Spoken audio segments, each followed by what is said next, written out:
खबर शामिल करते हैं वजीराबाद से। आड़तियों की तरफ से एहतजाज करने पर वार्डन पुलिस इंचार्ज मार इरफान ने बजरिया फ़ोन अपने मौक़िफ़ में तमाम इल्ज़ामात की तरदीद कर दी। ट्रैफिक की रवानी और हादसात से बचने के लिए सख्त इक़दामात करते हैं, इल्ज़ामात बेबुनियाद हैं। मज़ीद तफ़सीलात जानते हैं वजीराबाद से साजिद हुसैन भट्ट की इस रिपोर्ट में।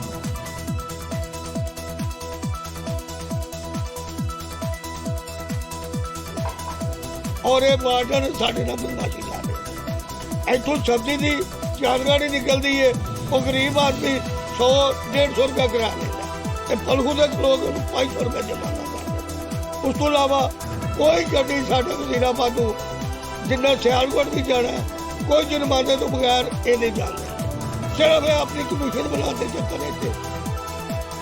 सियालकोट दी गड्डियां वजीराबाद हो के जानी है और किसी शायद किसी ने माफ नहीं करते।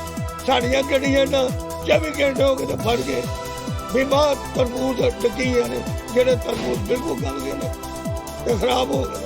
उन्हें जमींदारों की गुनाह जेडे ने साडा नाल जमींदारों का और लोगों का हज़ारों बंदे का रोजगार मिलता।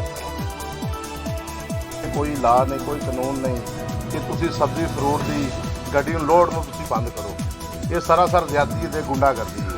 मैं जनाब तकरीबन अपना सब बड़े तरले लेने और आख्या यार मेहरबानी ये ना करो, तरबूज खराब हो जाता।